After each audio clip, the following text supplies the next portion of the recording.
Alright, welcome back to the channel. So you can see we got some more molding put on. Today is the day. It is Friday. This car has to be done today or I'm working OT, and I'm not trying to work OT. However, I want to make it clear that I will do whatever it takes to make sure the job is done and the job is done right, that I'm not that type of guy. But I don't want to work OT. So we really don't have a ton left for today. Ed just went back to the paint store to get more of the sim paint. Sent the wife yesterday to get some, which was can number 3. She's like, do you need any more? I was like, no, there's no way. I was like, we should be good. We need more. Ed almost got through all the trim yesterday, but there's still some spots that were causing a little bit of an issue that need a little bit more coverage, and we still got 2 door handles to do. So got to have the exact same paint. Advanced Auto Parts locally, they sell it, but they don't have it in stock. So back to the freaking paint store we go. We're gonna finish getting all the trim on. Door handles have to be painted this morning. Lock solenoid has to be installed. All the window trims have to be put back in. Basically everything. We are leaving the lights out of it. The customer said that, you know, he don't mind putting some stuff back together, so we're gonna leave the lights out of it, door panels off of it.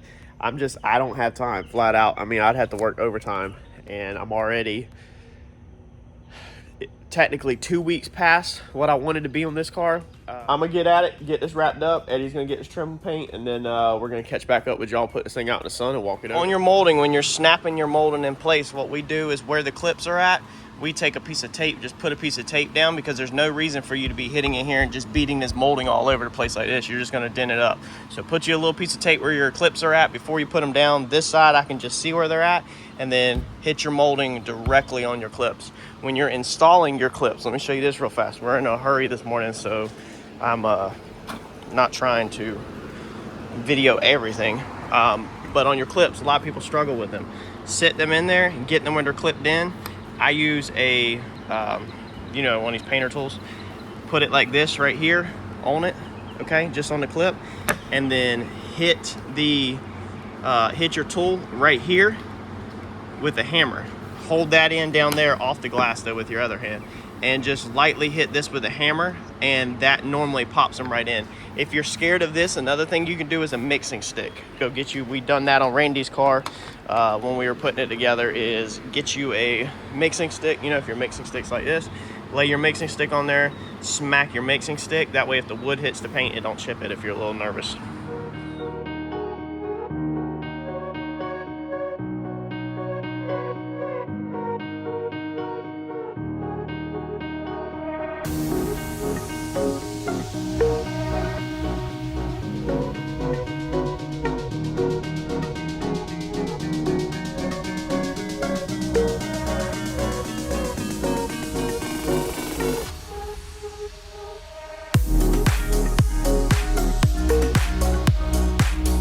All right, your side marker lights, they are ridiculous from the factory. They're ridiculous. It's uncalled for. Let me show you. All right, so the edges right here on the corner lights, they're too tight. You'll tear your paint up. Okay? Look at that. Look how tight that is. trying to get it in, okay? See that? That's gonna be hard to get that in there, okay, without tearing your paint up. So here's what we're gonna do. I don't like it. We're gonna take our 90-degree grinder real fast and we're gonna grind these edges down and shave it so that this light is a little smaller so it slips in better.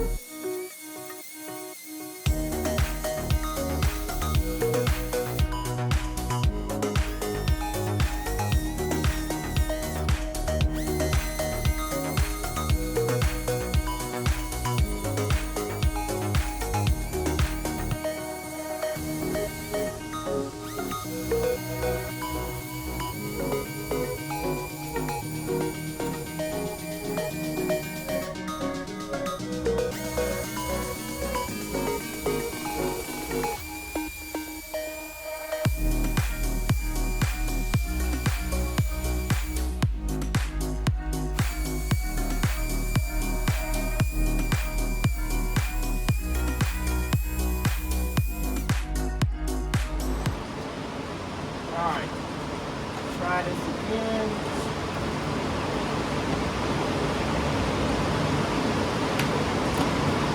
There we go. Somebody has to take that out. Good luck, because that's a tight fit.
All right, so we are wrapping this up. Ed's cleaning up. We got a few small details to do real fast, but I'm gonna go ahead and pin the hood on. So I wanted just to kind of close this one out and show the hood real fast and go over a couple things because I don't plan to really take the hood back off.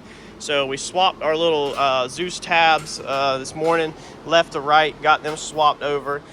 These are gonna scratch really easy. Just from putting the hood on the other day, it kind of scratched the edge up right here, and I literally just sat it on.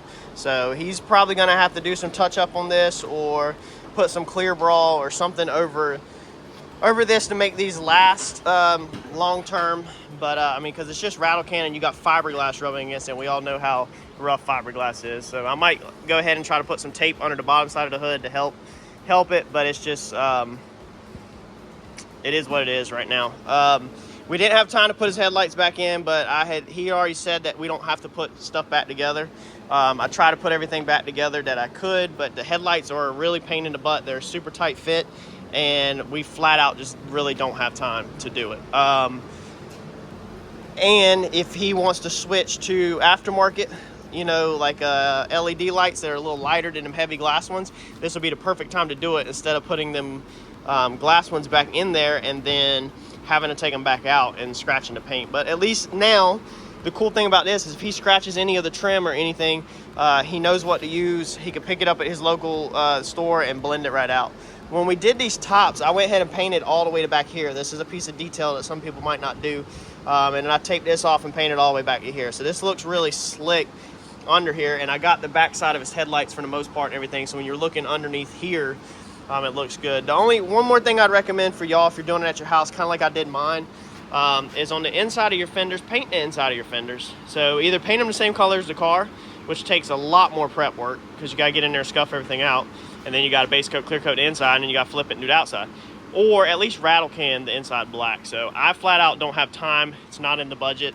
You know, it's not like you paying me to do a total makeover of a car. I was hired to do paint and body work, so I can't do everything, but I can give you all the ideas to do it yourself.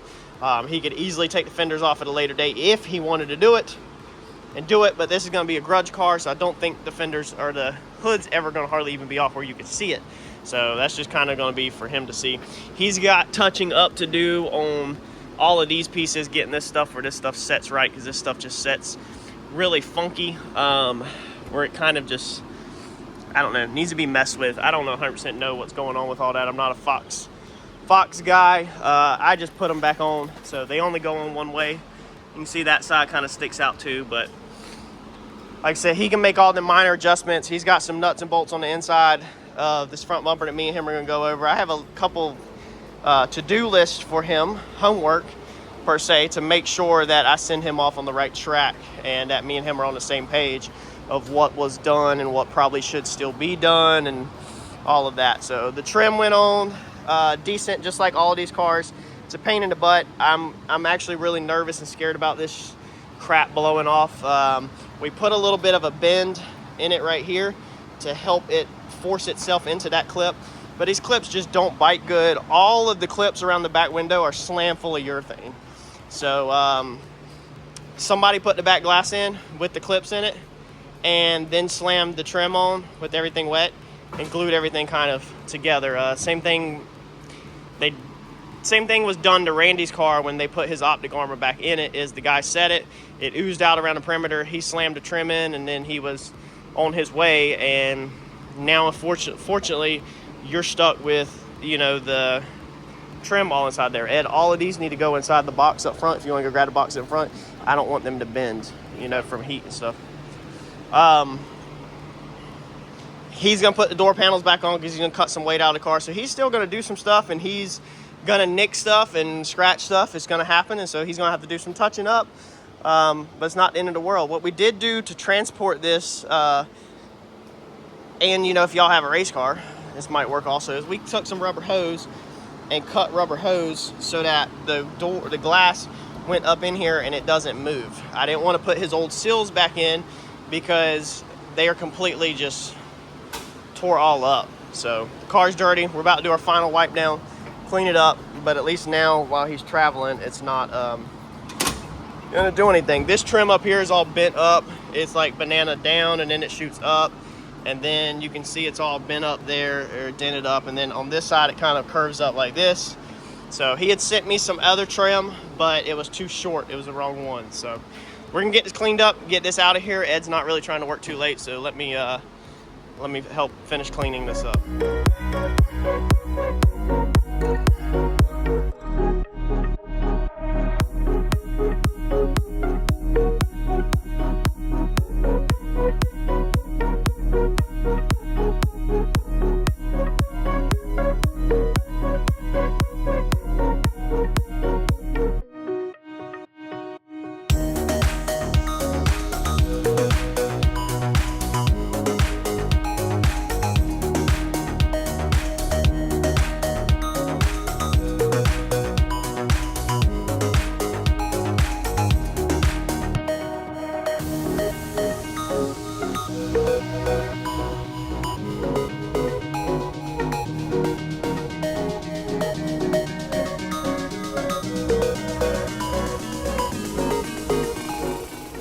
All right, so there's our Fox. She's done, baby. Ready for the customer to come pick him up this weekend. It's supposed to be pick up like on Sunday, I believe. So you can see all of our gaps, how I told y'all that when we were done, everything would look good because we painted the Zeus rails all black inside there.